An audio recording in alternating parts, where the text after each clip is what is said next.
question about topical ear antibiotics, are they okay? Again, I would say if you don't know whether the infection is being caused as a result of bacteria or yeast, you didn't know. I would say you need to get with the doctor to get clarity on that, especially if you're going on a third infection in 2 months. That generally means you're not attacking it in the right way. You're not going to win. You know the old saying, "Fool me once." What is it? Fool me once, shame on you. Fool me twice, shame on me. And then going back for thirds, I mean, then who do we shame? So like, get clarity. What is the gold standard test to assess yeast in the body? So there's not a gold standard because it depends on where you're trying to assess it, Ryan. So for example, if you're trying to assess yeast in the sinus cavities, the gold standard would be to do a culture and to make sure you try to grow that culture for upwards of 3 weeks. Cultures for yeast sometimes take a little bit longer to start manifesting, and a lot of times the lab will only culture the sample for a couple of days, and that's not long enough to get yeast growth in some cases. So in the sinuses, it's a culture. In the GI tract, it's mass spec culture and microscopic evaluation. So there's multiple types of tests. If we're talking about systemic blood, the best way to determine whether or not you have antibodies that are reacting against yeast is to measure for those antibodies. But remember that presence of antibodies doesn't necessarily mean that you have an active blood infection. It could mean that your body is producing antibodies from past infection or past exposure and that you still have them. It's kind of like, think about it like COVID. A lot of people that had COVID are today still making antibodies, but they're not necessarily infected. Those are called protective antibodies, and the same thing can happen when you're trying to look at antibody testing in the blood. And a lot of doctors I see being guilty of that, trying to diagnose yeast infections by looking at blood antibody levels, and that is not always the best way to go about it. So I quit gluten and all of my symptoms for colitis went away. Have you seen that a lot in your experience? All the time. So the end of my eyebrows are also gone. Why is that, and is that reversible? Get your thyroid checked, because you may have a thyroid problem that's leading to that. The distal third of the eyebrows very commonly starts to the eyebrows will start to recede from the outside in when there's a thyroid issue, and gluten can also cause thyroid issues, but getting your thyroid checked would be a good first step there.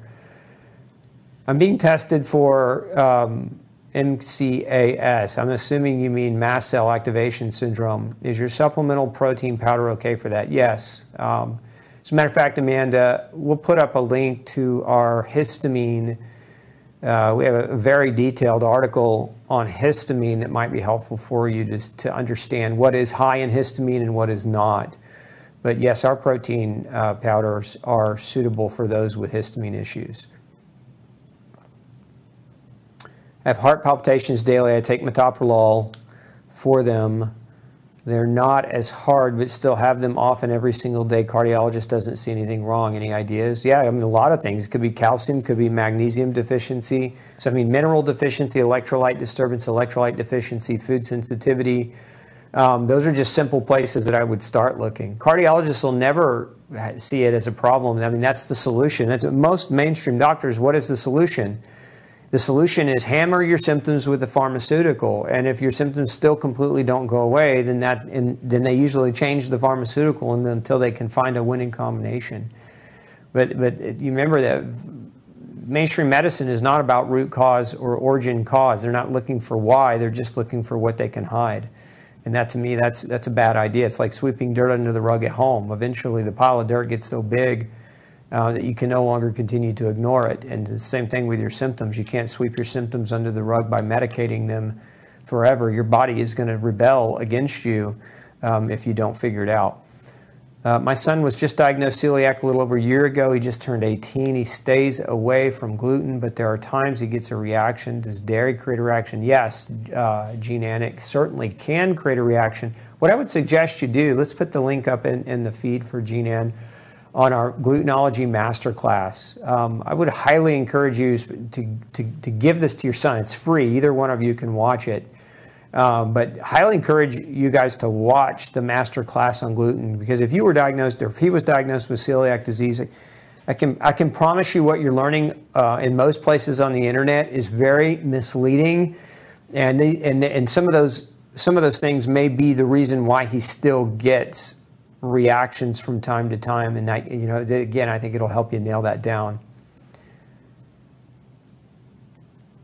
Okay, let's see. Could the HPV vaccine disrupt my cycle? Yes, it has been shown to do that. A number of women have complained of that.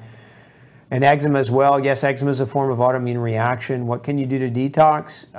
I'd work with a practitioner. I'd work with somebody who understands vaccine detox. Because it's not just like one simple thing that you just take away and just go do right now. But there's some tests that you would probably want to get done to see what it is that you were injected with within that vaccine that might be contributing to that as well. Is genetic predisposition with gluten sensitivity symptoms but not found with endoscopy?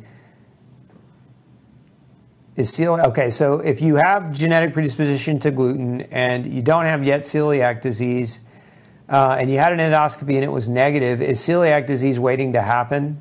Maybe, not necessarily maybe. You have to understand one thing about gluten sensitivity. So we could say that if we're talking about celiac disease, everyone with celiac disease is gluten sensitive. Okay, but then you have over here, you have gluten sensitivity. And so not everybody with gluten sensitivity will develop celiac disease. Some will, but not everyone will. There's a host of diseases that gluten can cause. I mean, for example, there's a whole host of different types of neurological symptoms, from simple neuropathies to amyotrophic lateral sclerosis to Lou Gehrig's disease to multiple sclerosis to diseases like schizophrenia or bipolar have all been linked to gluten exposure. So there's a whole kind of area around neurological damage. There's muscle disease that gluten can cause, and joint disease, so arthritis, like autoimmune arthritides, like reactive arthritis, rheumatoid arthritis, ankylosing spondylitis, psoriatic arthritis. There's skin manifestations of gluten, dermatitis herpetiformis, eczema, psoriasis, vitiligo, to name a few. So you've got, again, gluten can cause damage in multiple locations. It doesn't just have to cause the damage here. And in many people, it doesn't cause the damage here. It only causes the damage in these other areas. And this is why if you go to your doctor and get a biopsy, having an upper endoscopy done and it comes back negative, it doesn't mean you're not gluten sensitive. It just means you have not developed villus atrophy on the date of that test. And so the other thing you have to understand about a biopsy is biopsies are flawed. They're accurate if they're positive. So they're very accurate. If you have villus atrophy and they find it, it's positive, okay? But you have to understand that the intestines, the small intestine is 22 foot long.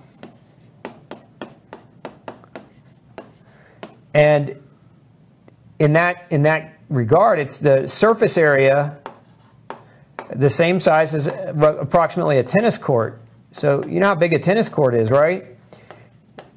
You played tennis, you do.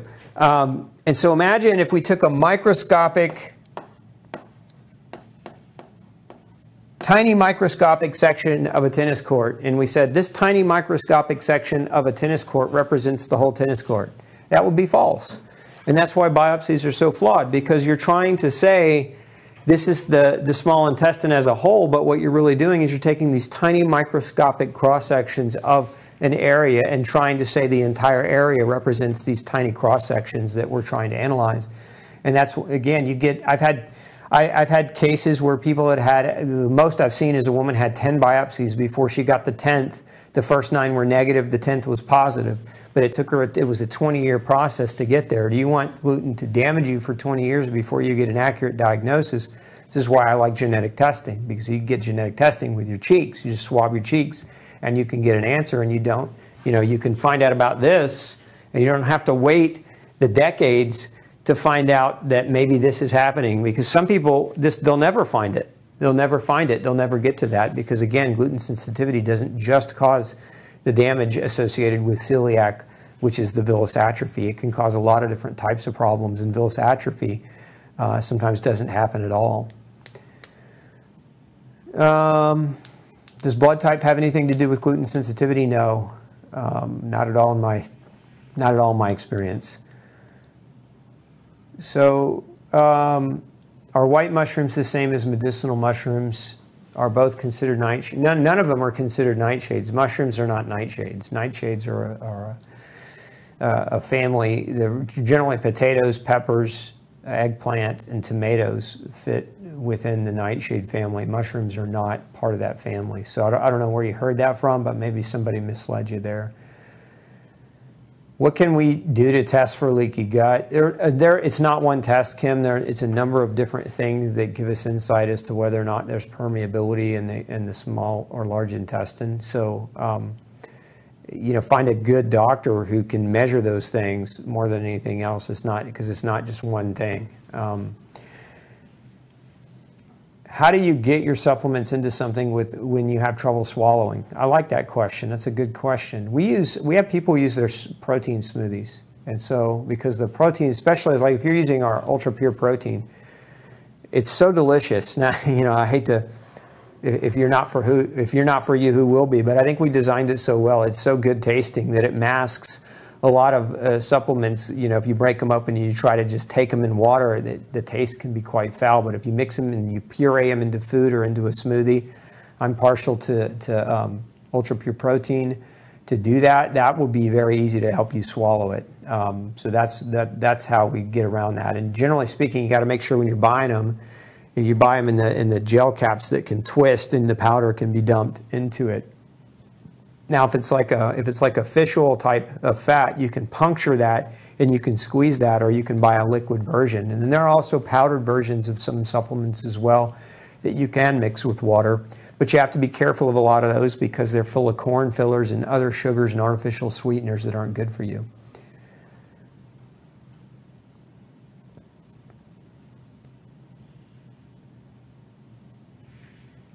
Suggestions for 4-month post-COVID ear pressure, cracking, clogged ears. Yeah, get your ears adjusted. Find a good chiropractor who knows how to adjust the ears. You might have a eustachian tube that's blocked, and getting that ear adjusted might help open that up post-infection.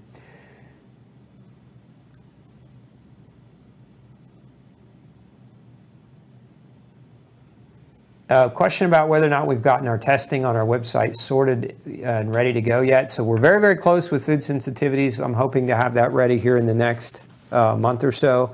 We're already up and available. You can already get gluten sensitivity testing, and then nutrition deficiencies is coming. We're working out a few kinks, and we'll have that ready to go soon. Can autoimmune disease be reversed once you have it? Teresa is asking. Absolutely, it can be. And anybody who tells you otherwise, seek a second opinion.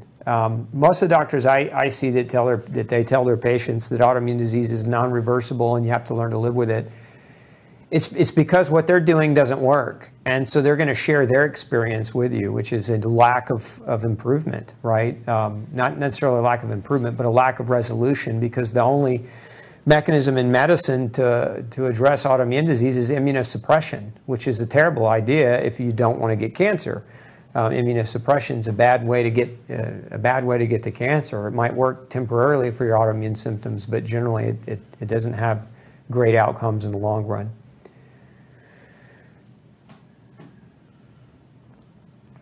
I was told by a nurse practitioner to eat yams instead. Because I'm menopausal, will that help? Will it help what? So, I mean, generally yams are okay if you're following no grain, no pain. Yams are perfectly fine. But some people, again, with yeast overgrowth particularly, yams can be problematic and still create some bloating and intestinal discomfort. So if you experience that, obviously you want to back out on those. My grandmother has celiac, and my chances greater for gluten sensitivity? Absolutely. There have been a number of studies, Terry, on first and second degree relatives of people with celiac disease, and the risks are sky high. Again, it's genetic. Let's see here. I'm gluten sensitive. I also have Sjogren's. At times I have terrible pain in the lower back and neck. I'm gluten free. Is there anything that you could think could cause my inflammation to be increased? I try to eat whole food. Kate, have you watched our master class on going gluten-free? Because a lot of times when people tell me I'm gluten-free, they're not. And it's not for any other reason than they just don't understand fully the definition of what gluten is. And so they're getting gluten exposure to foods that are being called gluten-free, but they're technically still not gluten-free. That would be the first thing I would encourage you to do. Outside of that, you might also have other food sensitivities or food reactions. And so getting with your doc to see if he'll test you for those would be a good idea as well. Let's see here.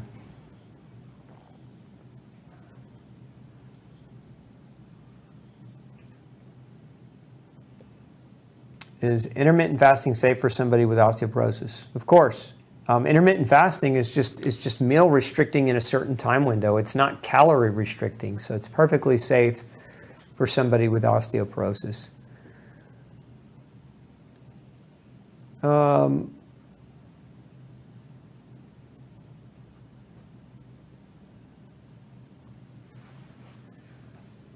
Let's see, Raj was asking, what was the Omega discount code? I think it's Omega. I think just Omega, the word Omega, when you check out, if you want to save on our premium different blends of omega-3 fatty acids. They're very highly concentrated. Is it safe to eat non-organic melons, pineapples when in growing season?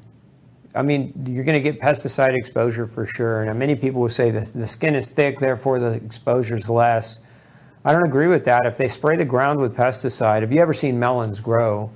They grow on the ground, and that ground is contaminated with pesticide. That soil is contaminated with pesticide. That soil is going to pull the pesticide into it and push it into the plant itself, into the flesh. So, you know, a lot of places on the internet, you'll read about these lists like the Dirty Dozen and I don't agree with that.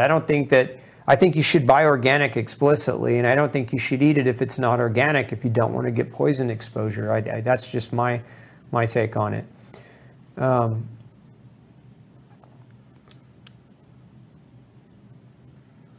Can gluten be hidden in vitamins? Oh man, yes, Grace, absolutely. Actually, what's crazy is I see brands of vitamins that are labeled gluten-free that have gluten in them. That's how bad the vitamin industry is. One of my clients this morning reached out to my office and said, I can't believe how much gluten I found in my vitamins after talking with you.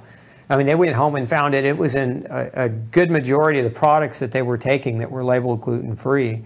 And they were already noticing improvements just by not taking the poison. See, the vitamin can be good for you, but if it's also poisoning you, it's not going to be super good for you. But it's very common for there to be gluten in a number of vitamin supplements. That's why at Gluten Free Society, we've taken such painstaking efforts to make sure you have products that aren't going to poison you, right? That are not going to, you've got enough to navigate within the diet of trying to go gluten-free and figuring that out, that you need to worry about your supplements or other or other health products that you're worried about, need to worry about cross-contamination there. Are there conditions under which intermittent fasting is dangerous? Yeah, if you're type 1 diabetic, you've got to really be careful and watch, where your blood sugar's going. And that's, if you're insulin dependent diabetic, or if you have severe erratic up and down blood sugar swings. And so for some people, fasting in that even intermittent fasting, at least at first, might not be the best idea. If you fall in that category, it's sometimes a good idea to just have somebody monitor you when you go through a fast. But most people tolerate intermittent fasting pretty well. Why does vitamin A keep me from sleeping? There may be an excipient in the vitamin A or something in there that's keeping you awake. It's not a side effect typically of vitamin A. Vitamin A doesn't typically cause trouble sleeping for people. So my advice would be to look at the other ingredients in the product, and maybe you're getting exposure to something you didn't know. Let's go down on both sides.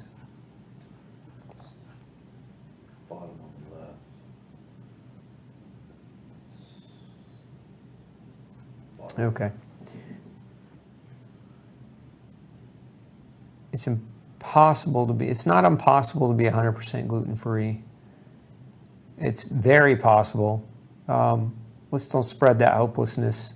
I think what it is it's impossible to participate in society today the way society wants you to participate and maintain a gluten-free lifestyle, because you're going to eventually get cross-contamination, or somebody's going to feed you gluten on purpose, or whatever the case might be. But it is not impossible to be 100% gluten-free. I'm there every day. Let's see here. Oh, the cereals, that's a whole nother deal, isn't it?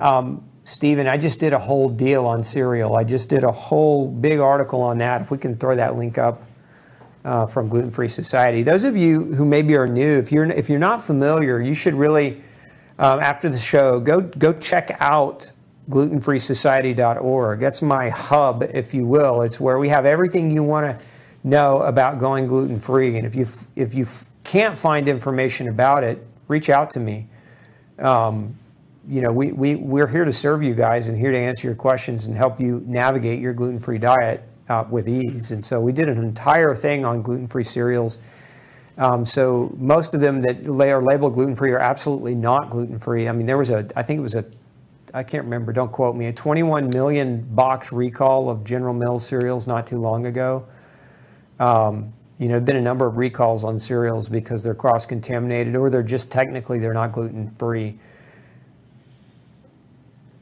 So fasting and getting super sick and horrible headache, you've got blood sugar problems, Chelsea, and there are a number of reasons why that could be the case. I see a lot of times, one of the common things I see is chromium deficiency. If somebody's chromium deficient, it's harder for them to regulate their blood sugar, and so fasting might send them into ups and downs, and that can generate headaches. So that may be something that you look into.